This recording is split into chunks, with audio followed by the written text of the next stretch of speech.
going to do is put this booger together kind of so I can measure from my gas port.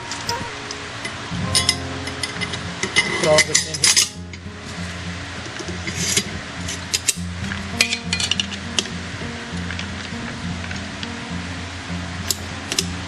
Of course, on these it's best if you do this. Leave it on the side. Snap it down in there. There we go. And then it pops it in there. That way it's in there. This one's got just a little bit of loose to it. But I've already measured. There's my gas block here. Here's the face of it. This is on a 45-degree angle. The hole's drilled at a 45. It's roughly about 450 is what I measured. I'll put this on the face and eyeball it and make sure, yeah, that ought to work. Because when I drill the hole, I'll put a 90-degree in it. And I'll put a big bevel or chamfer around it. So even if the gas block's a little bit forward, a little bit back, left or right, that big chamfer or bevel will have a big enough pocket in there that it will still get the gas up into the gas block. But I've done this, checking on this way, and it's worked for me on all the other rifles I've done.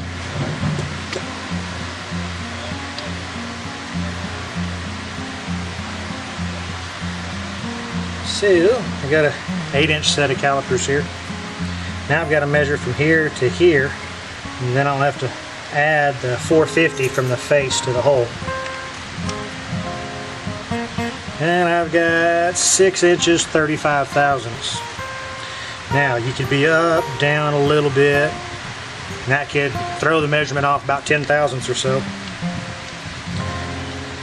But I've done this a few times, and so far it has worked for me. Now that I've said that on camera, probably this one will be totally jacked and screwed up.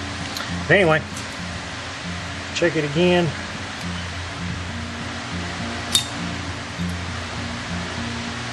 Just rough guesstimation. See, now I've got 6 inches, almost 45. It just depends on where you put this.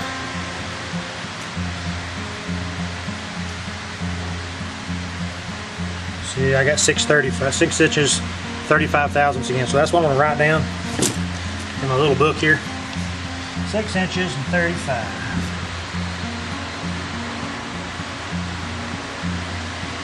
Alright, now that I got that, next step is take it to work, set it up, get it all square. I'll take it to the mill at work, that way I can get everything good and square. Now I'll measure from the face here, back, the 635 thousandths plus the 450 for the gas block hole, and that should put me where I need to be.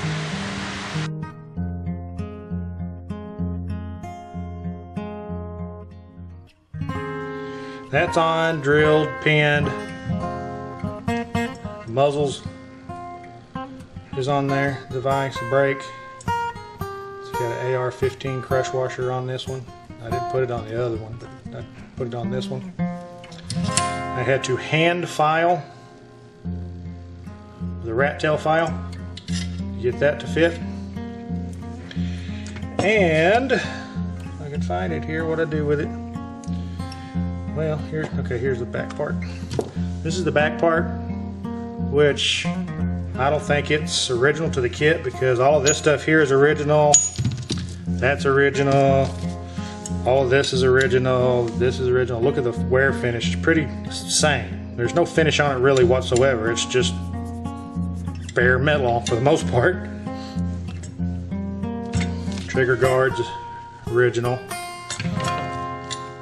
Said all this is original, so this is all nice and black, but it had spot welds back here. I couldn't figure why the hell they got spot welds on there. So I took it to work, set it up, just gingerly took an end mill across there and took those off.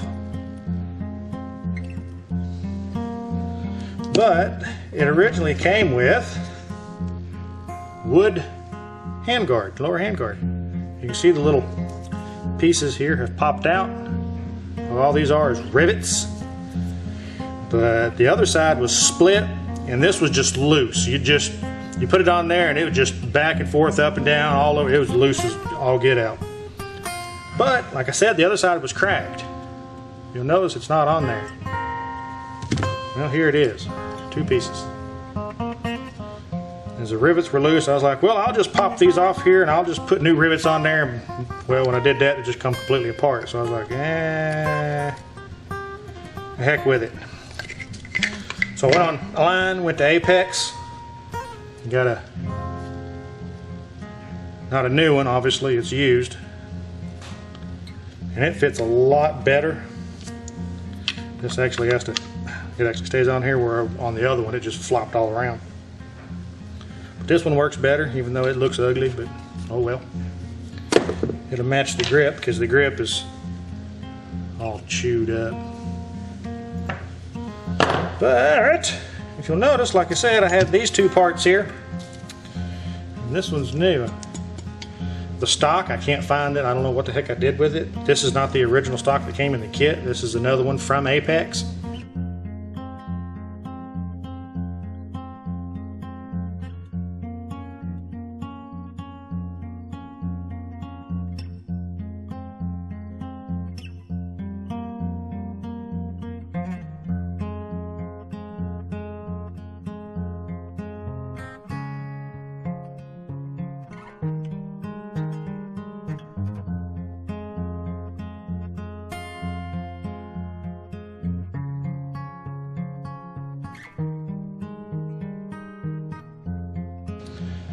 But it was loose, because this is a different knuckle, because like I said, this is the original stuff.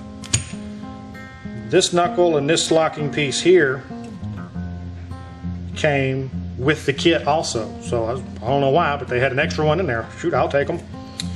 But anyway, when it was locked up with this one, it was real loose. So I was like, well, this one seems to work tighter. I put this piece in here, cleaned it all up, slid the piece in there, had to epoxy it in there because it was loose and wiggling all over the place. But when you actually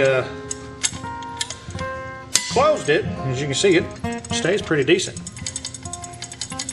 Now it does wobble up and down this way just a little bit, because it's really, I mean, there's a lot of room in between there, as you can see.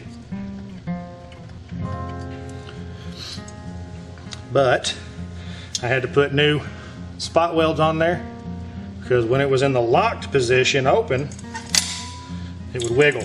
So I put new spot welds on there, lightly filed them down until it stayed solid.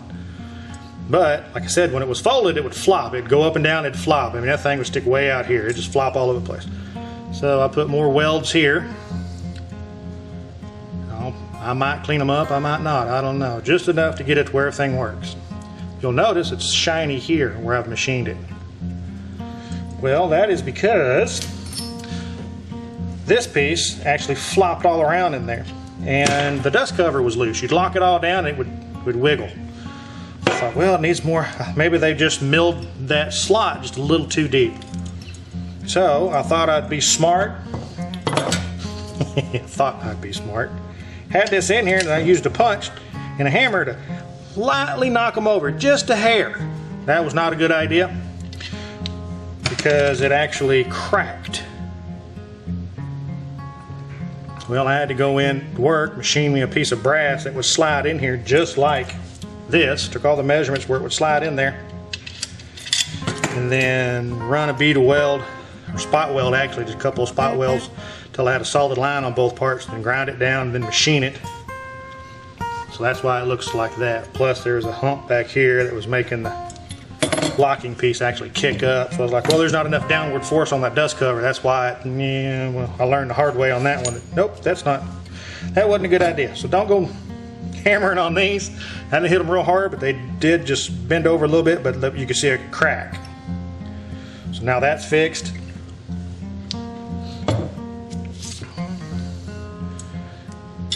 Got this on there. This will not work with the AK Builder trigger guard. I had to machine my own for the very first Galil I put together. That way it will get my arm around the thing, go on there. And I had to do the rivets. I had to actually come in here and open them holes up in the receiver.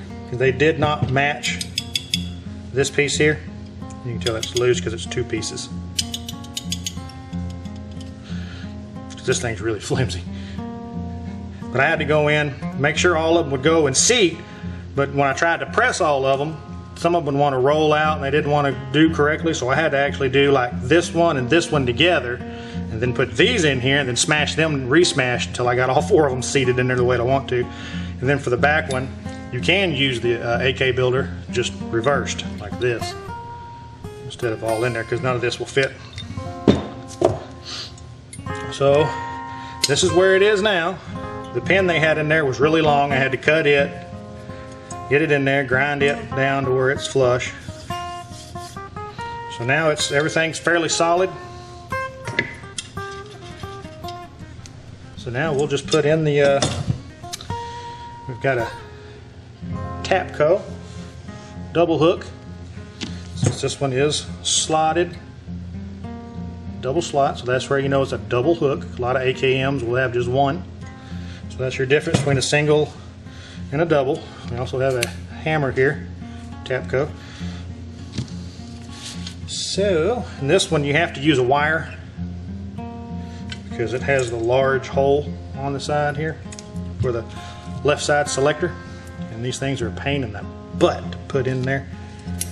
I actually had to come in and hand file all of this down until I could just get it. Even this part was just a little bit wide to fit in there. Now it all fits nice and snug in there. So all we gotta do now is just put it together and go shoot it. Well, enough time to check the headspace on this thing right quick. Did some lapping with some lapping compound. That takes forever. Got some decent wear marks on the back of the bolt lugs. So now we'll check it with the go gauge here, which is NATO 556. It's a go. Bolt is stripped. Now this is different from a normal AKM, even though this is a AK pattern or variant, whatever you want to call it. Some may call it. It calls for gentle finger pressure for it to close on the, oops, I'm hitting this. He was crooked. We'll lock it in place so it's not in our way. Alrighty. Calls for gentle finger pressure. Or basically it should just kind of go in there. See, very little.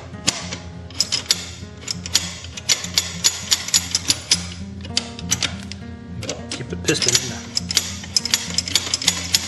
there. There we go. There's that. Where on a normal AK or AKM, you want to have up to 33 pounds. You have a little bit of pressure on it. Well, the specs on this one are more on the loose side, but it should not close on the 556 no-go. So, let's see. Make sure the piston's going to go in there. All right. Nope. See, my thumb's turning bright red. Nope, won't go. So we're good. It is hot out here. I'm starting to sweat. Already took a shower. That was a mistake, I guess. Oh, let's take another one. All right, so it shows the headspace being good. We'll pump some rounds through it, make sure it stays. I am just dripping with sweat out here. I got the fans off so you can hear me. So I actually cut out a few things that I worked on this thing because I was like, it's too hot. I'm tired of setting the camera up, having to turn the fans off, make sure you can hear me. The heck with it. I'm just not even going to show a series on this. The heck with it. And then after it's been a little while now, it's kind of like, well, I'll show some stuff. Of course, I did a bunch of crap, you know, riveting and filing, getting stuff on, drilling all this, and didn't show any of that. So I was like, well, crap. That's what I get for getting huffy with it. I mean, it's hot. I don't want to film all this crap out here. No fans on, just like right now. No fan. I'm sweating my butt off. Anyway, let's get this booger put together, get it to the range, test fire it, make sure everything's going to work good, and then we'll see about how I want to finish it. I kind of like it just all just looking ugly like this myself, but oh well, let's put it together.